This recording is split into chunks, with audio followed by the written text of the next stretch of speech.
Let's talk about the DARS choke, shall we? As well as having a plan, but then being flexible, knowing when to adapt the plan, change the plan, how to properly react and even retreat to reset when your opponent has a say in the matter. There's an old adage, and, maybe it was Napoleon or was that Prussian general? Oh, I'm drawing a blank. I'm getting old. But I know it was Napoleon said, no plan survives contact with the enemy, but you still plan. Okay. So I just helped teach a class this morning, and this guy, 3-stripe white belt, good dude, it was kind of a last minute. I knew I was helping, but the guy that normally leads the class couldn't make it. So we had 5 other guys there. And so I said, hey, what do you want to work on? The guy said, darces and anacondas. I said, okay, let's get the darce. Okay. And I went over some of the finer points, and he was struggling with it. And then, I worked with him one-on-one, fine-tuned it. He's a smaller guy, and he was thinking, oh, I can't reach. My arms are too small. You're too big. And once he dialed it in, he was choking the crap out of me. Okay. But to get there, okay, so first I showed the mechanics, which is fine. You have to master, shooting that arm like a swimmer as far as you can go, right? And so typically, we're right-handed, so we pass to our opponent's right. And typically a common setup is you're passing guard, they get to their side, they're framing, so if they're on their right side, left arm is up, drag that arm, shoot your arm under as deep as you can, right? But then left hand, pull the head, pull it. And so, but with your sternum, right, you're on top of their tricep, you're on top of their left tricep, on top of their shoulder, push it down so they can't pull it back. And then, put your ear on their ribs, listen to their heart, through. So the guy's he'll be on his right side. So you're listening right by the heart, right? He's like, just really stretch, get on your side. Now the back of your hand, pull their head down into you, then if you can, like you turn that arm, thumb down, karate chop your own bicep, and then come in and then arch into them, right? And crush them, take the life right out of them. Okay. That's the fundamentals of a darce. And again, I'm no legend. Do a search on YouTube, see some of these pros, but save it and work on it, And we didn't even get to the anaconda. Far too often, we spread ourselves too thin. And your instructor is going to cover certain things each class, and that's fine. I've talked about this before. Do what he's teaching, okay? But then have your own agenda.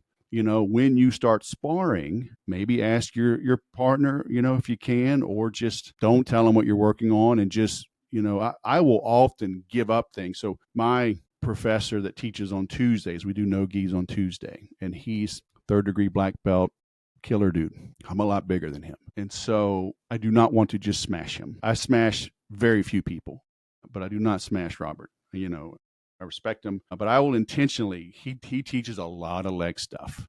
And so I will intentionally give up positions and attack the legs, even when it's obviously not there, but he knows I'm going for it. And so I'm just working my plan, trying to get reps in, and he'll stop quite often usually and show me something, we'll adjust. And he knows I'm going for the legs. I'm not going for anything killer. I'm not, trying to smash and pass, not going for arms, whatever. So maybe just have your own game. Right?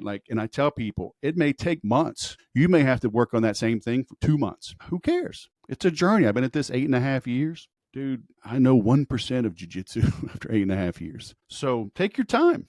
It's fun. And then what'll happen, you'll get so good at something, it's bittersweet. You'll get so good at it, you'll stop doing it. Then you'll forget it. Then years will go by. You're like, oh yeah, like I was talking about the over-under pass. Like we all got so good at it. Even my instructor, he stopped doing it.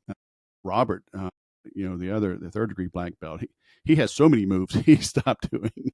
He hits things on me. He hits wrist locks like a fool. And I know, and we are giggling like schoolgirls, but he'll still get them on me. It's frustrating. So work on it, right? But you have, again, like really reach through. And most people, they miss a couple of things. They don't reach through deep enough. They don't pull their opponent's arm low enough. If it's over their chin, right, over their jaw, unless you're a big guy and get kind of a crank or smash, you're not going to, you won't get the choke. You can get the submission from pain, but make sure the shoulder is down and deep, right? So again, so Mikey was asking this. What evolved from the conversation was that he was asking for chokes and submissions from side control. So we covered the DARS, but then we talked about how do you get there, right? What do you do in side control? And, if you're fighting a peer or you're fighting a bigger guy, you can't necessarily like enforce your will on them. You got to get them to react. So I went over some simple transitions.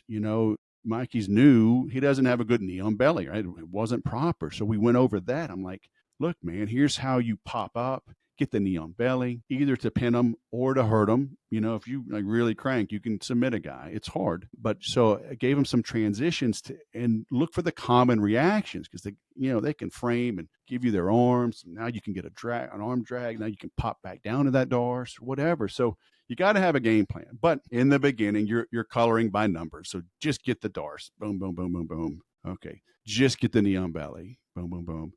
But then I showed him a couple of others, swimming your arm underneath if you're being passed and how to hit a DARS from strategically giving up a position or appearing to give up. You're framing, you're trying to shrimp out and then, ducking under the arm, under their body, shoving the left arm up, then rolling into that DARS. So you gotta understand the transitions. And look, it just takes time on the mat. I remember when people would tell me, it just takes time. It just takes time. There's so many little things to piece together. It takes time. That's why I get frustrated with these online people, just do video sales letters, just learn to tell stories in your emails. All these guys, all this stupid ass quotes and inspiration. It's like a golf pro saying, to get better at golf, to win at golf, just hit it 300 yards down the center, hit your approach close to the pin, make the putt. That's how you win at golf. Yes, that is technically correct. Now, there's 10,000 swing aids and everything else to try to figure that out. Everything is hard. Everything's hard. Podcasting is hard. Copywriting is hard. Learning your CRMs, building out sequences, tripwires, marketing automation, sales automation, e-commerce, SEO. Now, what are they calling it? AI, EO. Chat EO. How do you optimize? Now, I just read a thing. I shared it on Facebook today. This guy working with a $1 billion company. These ISPs, right? Internet service providers, email service providers, they are recognizing when something is sent through an API. So through an email marketing tool, and they're sending stuff to spam. But a personally created message sent one-on-one lands in the inbox. Okay, so as we talk about, having a plan, what is your plan in Jiu-Jitsu? What is your plan in business? How do you reach? If you only have one computer, one form of marketing, one form of advertising, one standard approach, you're in trouble because that stuff will change. Okay, AI is everything. Now, all of a sudden, the big guys are using AI and other tools because they have damn near unlimited funds to counter the AI stuff. Because, these people for now a couple of years, write 1 year's worth of content in 5 minutes, join my masterclass, join my group, join my community. I will show you how. And people are doing that. And they're flooding our inboxes. It's not stagnant, man. People are going to fight back. So what's your plan? Still have a plan, but be flexible when the plan doesn't work. But when you have that plan, go full on. I played football, 8th grade, high school, college, played a lot of positions, played linebacker in college, but I played a lot of fullback. But I always heard this lesson, if you miss your assignment, you brain fart, it happens, once a game, you might screw it up. If you do it too often, you're not playing. But, as a fullback, if I'm supposed to go to the right, if I'm supposed to, run off tackle, but I mess up, maybe I go left, or maybe I just shoot off the guard instead. If I stop in the middle to adjust, right? Like I go, oh no, and try to adjust, that half-second correction is going to have my tailback run up my butt. And I cause the issue. Okay. Now, and I don't hit anybody. So I blow up the play. I don't hit anybody. They get a tackle for a loss, blah, blah, blah. But now let's say instead of running off tackle, I run off guard and I tag team the nose guard with the center or with the guard, whatever, so not, and and I just blow this guy up because two of us are hitting this guy right in the mouth. Okay, I missed the linebacker, the play side backer steps up, no gain, maybe a loss. He's fired up, but now that nose guard is wishing he didn't get out of bed that day. Yes, I get yelled at. I missed my block. I missed the assignment.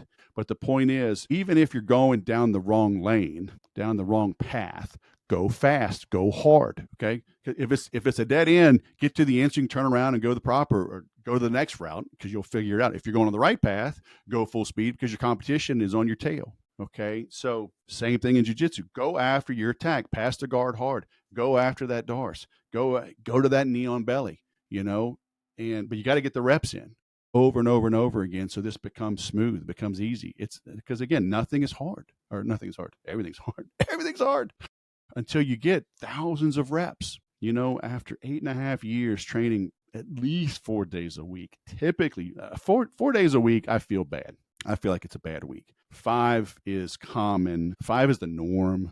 6 is about equal with 5. I mean, I train a lot. And so in business, are you getting the reps in? Are you making the calls? Are you sending the messages, on LinkedIn? Are you sending emails, true, one-off emails? Are you having conversations? I've talked about this before. Look what gets through. Handwritten letters, right? I keep this on my desk. I'm sending handwritten letters out to people. I train everybody to write more. I don't care what AI can create for you. You need to clarify your thinking. You do it by writing. Okay. You'll get stuck on something. You'll go research it. This guy Mikey today, he's stuck on Darces. So we covered Darces. We did not cover anacondas. They're similar yet different. Focus on one thing. You don't want to convince 100 prospects 10% of the way. You want to get 10 prospects 100% converted. You don't need to be 10% competent in every move. You got to be 100% competent in one, and then the second, and then the third. Maybe it's boring. I'm sorry. Rookies practice something until they get it right. Professionals practice something until they can't get it wrong. And that just takes time on the mat. Sorry, it is what it is. Okay. Yes, it sucks right now. Maybe you're in a bind. Maybe you're desperate. Maybe you're behind quota. I get it. I've been there. My dad always says, if you think you're desperate, you are. And if you're desperate, you can't give it away. Your prospects will smell that commission breath from a mile away upwind. So slow your roll, bruh. Okay. Slow your roll. Get it right. I've always said small hinges swing big doors. On that Darce, getting that shoulder from here to here makes a difference. Getting that extra half inch, what do they say? What's the difference between like and love? Or what's the difference between ooh and ah? About 1 inch, but I digress. Get that arm an extra inch through there. Pull the head, pull the arm, jam it on your sternum, smash that shoulder into the throat. Take your time, be heavy. Even if you don't finish it, even if the guy really is big and you can't quite finish it, the dude's stuck for a minute, shoulders getting tight, they're getting antsy. They'll do something overly aggressive and maybe it'll give you an arm bar, Kimura, whatever, key lock.